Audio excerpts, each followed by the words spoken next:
दोस्तों, प्रत्ययों की व्याख्या के लिए, उसको और अच्छे से समझने के लिए हम आपके पास 10 ऐसे शब्द लेके आए हैं जिसमें उपसर्ग भी है और प्रत्यय भी है।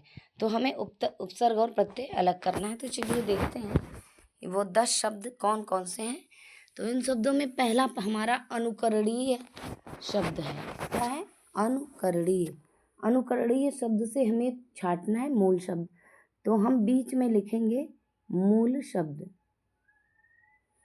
और इसके बाद फिर ऊपर उपसर्ग, यहाँ पे होगा मूल शब्द,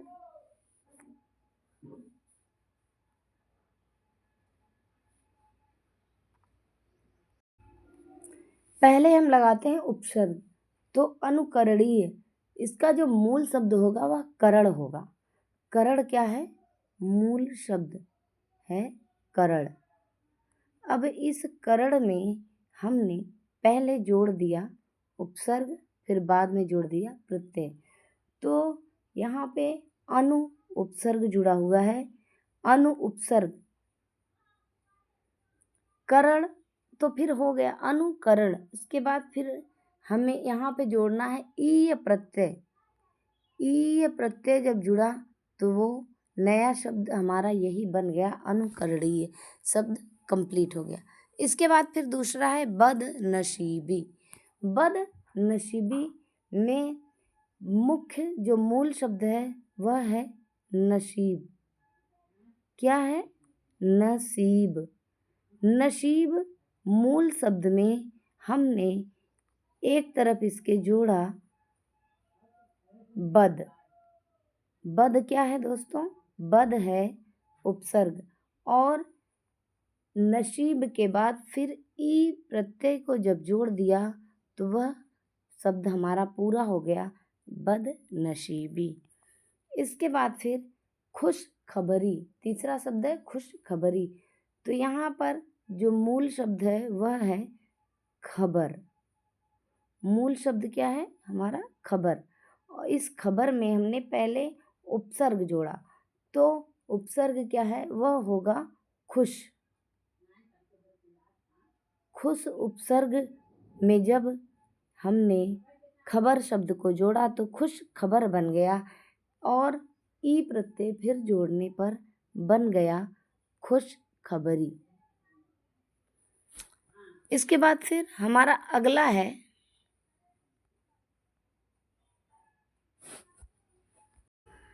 अगला शब्द हमारा जो है वह है अपमानित। अपमानित में इसका मूल शब्द क्या होगा? मान। मूल शब्द क्या है? मान। अब इस मान मूल शब्द में हमने पहले उपसर्ग जोड़ा, बाद में प्रत्यय। तो उपसर्ग क्या होगा? अप उपसर्ग जुड़ गया। उसके बाद फिर इत प्रत्यय जुड़ा। क्या हुआ? इत प्रत्यय। इसको जोड़ के हमारा अपमानित शब्द बना है। इसके बाद फिर है शब्द निडरता। अब निडरता में जो मूल शब्द है वह है डर। डर में हमने क्या किया कि नी उपसर्ग जोड़ दिया और नी उपसर्ग के बाद फिर प्रत्यय इसमें जोड़ दिया ता, तो शब्द बन गया निडरता। इसके बाद फिर है परिपूर्ण। परिपूर्णता।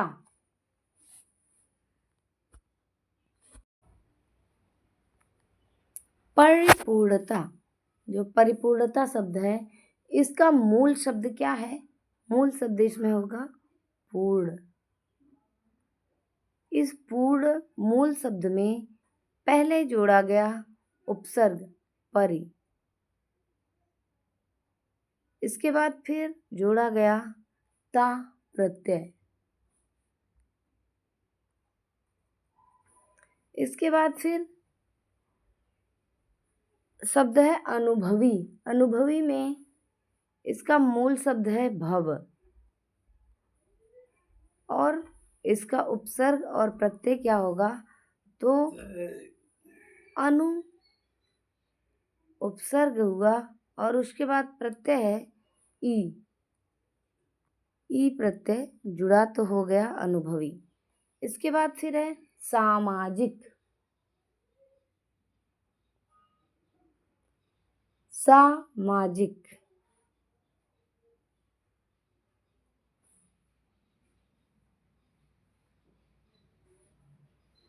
दोस्तों, ये सामाजिक नहीं असामाजिक शब्द है।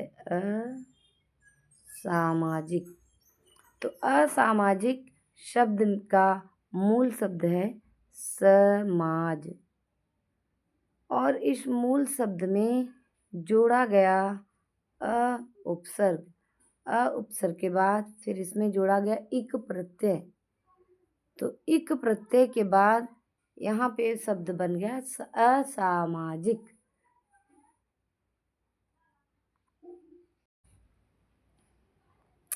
फिर हमारा है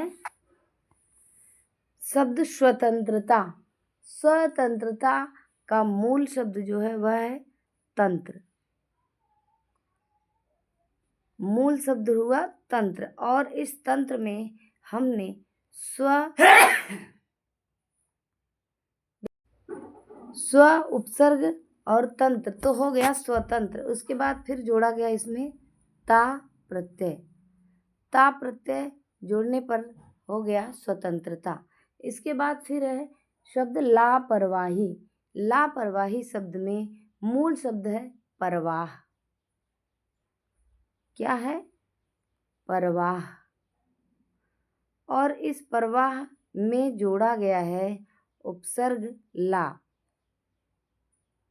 और फिर लास्ट में इसके जोड़ा गया है ई प्रत्यय। तो नया शब्द बन गया लापरवाही। ये हमने कुछ उदाहरण स्वरूप में कुछ प्रैक्टिस किए प्रत्ययों के और उपसर्गों के, जो कि हमें पहचानने में मदद करेगी। कुछ शब्द ऐसे होते हैं हम उपसर्ग और प्रत्यय दोनों में कंफ्यूज हो जाते हैं, कौन सा उपसर्ग है कौन सा प्रत्यय है और मूल शब्द क्या है। तो इस तरह के प्रश्नों को करने से ये कंफ्यूजन दूर हो जाती है।